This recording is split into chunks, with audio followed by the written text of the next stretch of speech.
ಯದ್ಧರ್ಮಸೂನೋರ್ಬತ ರಾಜಸೂಯೇ ನಿರೀಕ್ಷ್ಯ ದೃಕ್ ಸ್ವಸ್ಥ್ಯಯನಂ ತ್ರಿಲೋಕಃ ಕಾರ್ತ್ಸ್ನೇನ ಚಾತ್ರೋಪಗತಂ ವಿಧಾತುರರ್ವಾಕ್ಸೃತೌ ಕೌಶಲಮಿತ್ಯಮನ್ಯತ.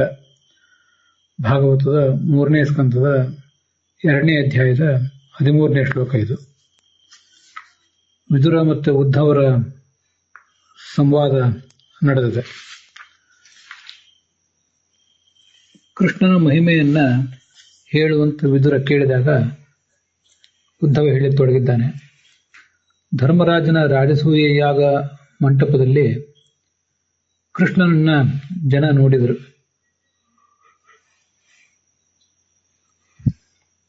ಎಲ್ಲರ ಕಣ್ಗಳಿಗೆ ಆಕರ್ಷಕವಾಗಿ ಕಂಡ ರೂಪ ಅದು. ಅದನ್ನು ನೋಡಿದಾಗ ಜನ ಹೀಗೆ ಅಂದ್ಕೊಂಡಿರುತ್ತೆ, ಬ್ರಹ್ಮನ ಸೃಷ್ಟಿಕಲಾ ನೈಪುಣ್ಯ ಬಹಳ ಅದ್ಭುತವಾದದ್ದು. ಆದರೆ ಇಲ್ಲಿಯವರೆಗೆ ಆ ಬ್ರಹ್ಮ ಸೃಷ್ಟಿಸಿದ ಅನೇಕಾನೇಕ ಸುಂದರ ವಸ್ತುಗಳು, ಸುಂದರ ಪುರುಷರು, ಸ್ತ್ರೀಯರು, ಅವರೆಲ್ಲರಲ್ಲಿಯೂ ಅತ್ಯಂತ ಹೆಚ್ಚು ನೈಪುಣ್ಯ ಸಿದ್ಧಿಸಿರುವುದು ಈ ಕೃಷ್ಣನ ಶರೀರದ ನಿರ್ಮಾಣದಲ್ಲಿ. ಹೀಗೆ ಕೃಷ್ಣನ ಶರೀರ, ಕೃಷ್ಣನ ಸೃಷ್ಟಿ ಅನ್ನೋದು ಚತುರ್ಮುಖ ಬ್ರಹ್ಮನ ಒಂದು ಮಾಸ್ಟರ್ ಪೀಸ್ ಅಂತ ಅವರು ತಿಳಿದರು ಅಂತ ಹೀಗೆ ಅದರ ಅರ್ಥವನ್ನು ನಾವು ಗ್ರಹಿಸಬಹುದು. ಇದಕ್ಕೆ ಸ್ಕಂದ ಪುರಾಣದ ಭಾಗವತ ತಾತ್ಪರ್ಯವನ್ನು ಕೂಡ ಆಚಾರ್ಯ ಕೊಟ್ಟಿದ್ದಾರೆ. ದೇವತೆಗಳು, ಮಾನವರು, ಪಶಿ ಪಕ್ಷಿ ಮೊದಲಾದವುಗಳನ್ನು ಸೃಷ್ಟಿ ಮಾಡುವಾಗ ಚತುರ್ಮುಖ ಬ್ರಹ್ಮನಿಗೆ ತನ್ನ ಸೃಷ್ಟಿಯಲ್ಲಿ ಸಿದ್ಧಿ ಇನ್ನೂ ಕರಗತವಾಗಿರಲಿಲ್ಲ.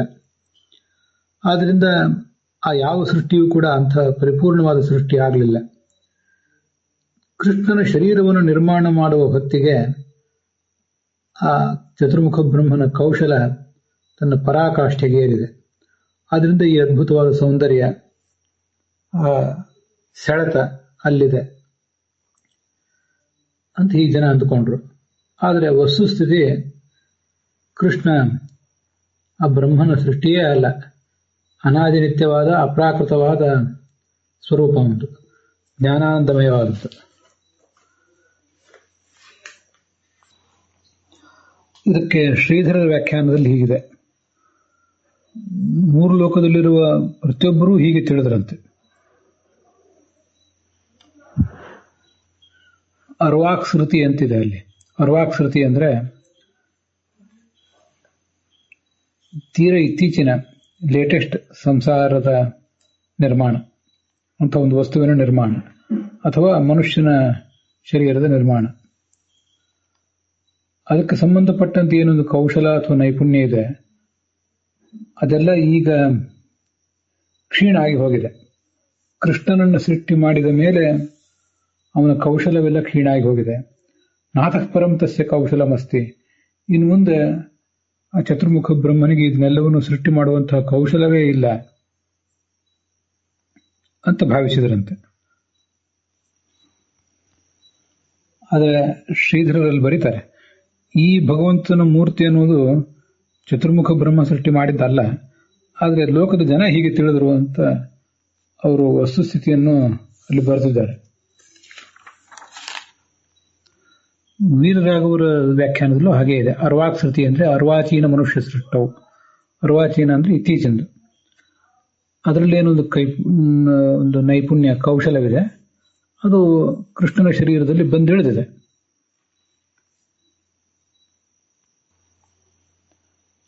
ಹಾಗಾದ್ರೆ 3 ಲೋಕದ ಜನರು ಹೀಗೆ ತಿಳಿದ್ರು ಅಂದ್ರೆ ಆ 3 ಲೋಕದಲ್ಲಿ ಸ್ವಯಂ ಚತುರ್ಮುಖ ಬ್ರಹ್ಮ, ರುದ್ರ, ಇಂದ್ರಾದಿ ದೇವತೆಗಳು, ಸನಕಾದಿಗಳು ಇದ್ದಾರೆ. ಅವರೂ ಹೀಗೆ ಭ್ರಮೆಯೇ ಪಟ್ರ ಅಂತ ಒಂದು ಪ್ರಶ್ನೆ ಬರ್ತದೆ.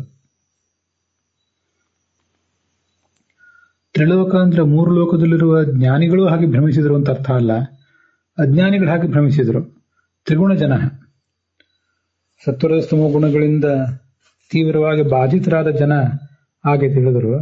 ಆದರೆ ದಿವ್ಯದೃಷ್ಟಿ ಉಳ್ಳಂತಹ ನಾರದ ಮೊದಲಾದ ಮುನಿಗಳು, ದೇವರ್ಷಿಗಳು, ಸ್ವಯಂ ಬ್ರಹ್ಮ, ರುದ್ರ, ಅವರ ಪತ್ನಿಯರು ಅವರ್ಯಾರೂ ಆ ಥರದ ಭ್ರಮೆ ಪಡಲಿಲ್ಲ ಅಂತಿದು ಶುಕದೇವರ ವ್ಯಾಖ್ಯಾನದಿಂದ ತಿಳಿದು ಬರ್ತದೆ. ವಲ್ಲಭರ ವ್ಯಾಖ್ಯಾನದಲ್ಲಿ ನಾವು ಸ್ವೀಕಾರ ಮಾಡಬಹುದಂಥ ಒಂದು ಅಂಶ ಇದೆ. ಅಲ್ಲಿ ಬತ ಅಂದರೆ ಸಂತೋಷ, ಅದ್ಭುತ ಅಂತ ಹೀಗರ್ಥ. ಎಲ್ಲರೂ ಭಗವಂತನ ರೂಪವನ್ನು ನೋಡಿ ಹೀಗೆ ತಿಳಿದ್ರಂತೆ. ಏನಂದ್ರೆ, ತೀರ ಇತ್ತೀಚಿನ ಸೃಷ್ಟಿಗಳು, ಯಾವುದೋ ಮನುಷ್ಯ ಮತ್ಯಾವುದೋ ಪ್ರಾಣಿ, ದೇವ ಇತ್ಯಾದಿಗಳನ್ನು ಸೃಷ್ಟಿಸುವ ಕೌಶಲ ಏನಿದೆ, ಆ ಕೌಶಲ ಅದು ಇತ್ತೀಚಿನದು. ಆದರೆ ಅಂಥ ಕೌಶಲದಿಂದ ಈ ಚತುರ್ಮುಖ ಬ್ರಹ್ಮ ಆಗಲಿ ಮತ್ಯಾರು ಆಗಲಿ ಪರಮಾತ್ಮನನ್ನು ಸೃಷ್ಟಿಸುವುದು ಸಾಧ್ಯವಿಲ್ಲ. ಯಾಕೆಂದ್ರೆ ಈ ಉಳಿದೆಲ್ಲ ಜೀವನನ್ನು ಸೃಷ್ಟಿಸಲಿಕ್ಕೆ ಬೇಕಾಗುವ ಒಂದು ಕೌಶಲ ಏನಿದೆ ಅದನ್ನು ಮೀರಿದ ರೂಪ ಇದು ಅಂತ ಹೀಗೆ ಅರ್ಥ ಬರೀತಾರೆ. ಆ ದೃಷ್ಟಿಯಿಂದ ಇದು ಚೆನ್ನಾಗೇ ಇದೆ ವ್ಯಾಖ್ಯಾನ. ಅವರ ದೃಷ್ಟಿಯಲ್ಲಿ ಕಾರ್ತ್ನೇನ ಚ ಅದ್ಯ ಇಹ ಗತಂ ಅಂತ ಹೀಗೆ ಪಾಠ. ಅತ್ರ ಉಪಗತಂ, ಈ ಕೃಷ್ಣನ ವ್ಯಕ್ತಿತ್ವದಲ್ಲಿ ಅದು ಬಂದು ಸೇರಿದೆ ಆ ಕೌಶಲ ಅಂತದು ಉಳಿದವರು ಎಲ್ಲರೂ ಮತ್ತು ವಿಜಯಧ್ವಜರು ಯಾದವಾರರು ಇಟ್ಕೊಳ್ಳುವಂತಹ ಪಾಠಗಳು. ವಲ್ಲಭರಿಗೂ ನಮಗೂ ಪಾಠದ ವ್ಯತ್ಯಾಸ ಇದೆ ಅಷ್ಟೇ ಹೊರತು ಅವ್ರು ಹೇಳಿದ ಅರ್ಥ ತಪ್ಪೇನೂ ಅಲ್ಲ. ಆದರೂ ನಮ್ಮ ಗುರುಗಳು ಪುರಾಣಿಕಾಚಾರ್ಯರು ಹೀಗೆ ಹೇಳ್ತಾರೆ, ಕೃಷ್ಣನ ವ್ಯಕ್ತಿತ್ವದ ಸೌಂದರ್ಯದ ಪ್ರಶಂಸೆ ಇಲ್ಲಿಲ್ಲ. ಇದು ಚಿನ್ಮಯ ಅನಾದಿ ಆದ್ದರಿಂದ ಬ್ರಹ್ಮ ಸೃಷ್ಟಿ ಅಲ್ಲ ಅಂತ ವಿಷಯ ಇಲ್ಲಿ ಬಂದಿದೆ. ಇಂಥ ಸುಂದರಾಕಾರವನ್ನು ಚತುರ್ಮುಖ ಬ್ರಹ್ಮ ಸೃಷ್ಟಿಸಲಾರ ಅಂತ ಹೇಳುವುದು ಇಲ್ಲಿ ಉಚಿತ ಅಲ್ಲ ಅಂತ ಹೇಳ್ತಾರೆ. ಹೀಗೆ ವಲ್ಲಭಾಚಾರ್ಯರ ವ್ಯಾಖ್ಯಾನವನ್ನು ಒಪ್ಪಿಯೂ ಕೂಡ ಸ್ವಲ್ಪ ಮಟ್ಟಿಗೆ ಅದನ್ನು ಟೀಕಿಸಿದ್ದಾರೆ. ಆದರೆ ಆಚಾರ್ಯರ ದೃಷ್ಟಿಯಲ್ಲಿ ಅದು ಬೇರೆನೇ ಇದೆ. ಸ್ಕಂದ ಪುರಾಣದ ಮಾತನ್ನು ಹೇಳ್ತಾರೆ, ಆನಂದ ರೂಪಂ ದೃಷ್ಟ್ವಾಪಿ ಲೋಕೋ ಭೌತಿಕಮೇವತ್ತು ಮನ್ಯತೆ ವಿಷ್ಣು ರೂಪಂ ಚ ಅಹೋ ಭ್ರಾಂತಿರ್ ಬಹುಸ್ಥಿತ ಇತಿ ಸ್ಕಾಂದೆ. ಮೂರು ಲೋಕದ ಎಲ್ಲ ಮುಗ್ಧ ಜೀವರಿಗೂ ಭ್ರಮೆ ಬಂತಂತೆ. ಅದೊಂದು ಆಶ್ಚರ್ಯ. ಏನ್ ಹೇಳ್ತದೆ ಸ್ಕಂದ ಪುರಾಣ ಅಂದ್ರೆ, ಆನಂದ ರೂಪವಾದ ಭಗವಂತನ ಶರೀರವನ್ನು ಕಂಡರೂ ಕೂಡ, ವಸ್ತುತಃ ಅದು ಆನಂದ ರೂಪ, ಅಂಥ ಶರೀರವನ್ನು ನೋಡಿದ್ರೂ ಕೂಡ ದೃಷ್ಟ್ವಾಪಿ ಈ ಅಜ್ಞಾನಿ ಜನರೆಲ್ಲ ಭೌತಿಕಮೇವ ಮನ್ಯತೆ, ಇದೊಂದು ಭೌತಿಕವಾದ ರೂಪ ಅಂತಲೇ ಭ್ರಮಿಸ್ತದೆ. ಈ ಭ್ರಾಂತಿ ಬಹಳ ಮಂದಿಗೆ ಬಂದಿದೆ. ಯಾರೋ ಕೆಲವರಿಗೆ ಬಂದಿದ್ರೆ ಅದನ್ನು ತಳ್ಳಿ ಹಾಕಬಹುದಿತ್ತು. ಬಹಳ ಮಂದಿಗೆ ಬಂದಿದೆಯಲ್ಲ ಈ ಭ್ರಾಂತಿ, ಇದು ಬಹಳ ಆಶ್ಚರ್ಯಕರವಾಗಿದೆ. ಅಹೋ ಭ್ರಾಂತಿರ್ ಬಹುಸ್ಥಿತ.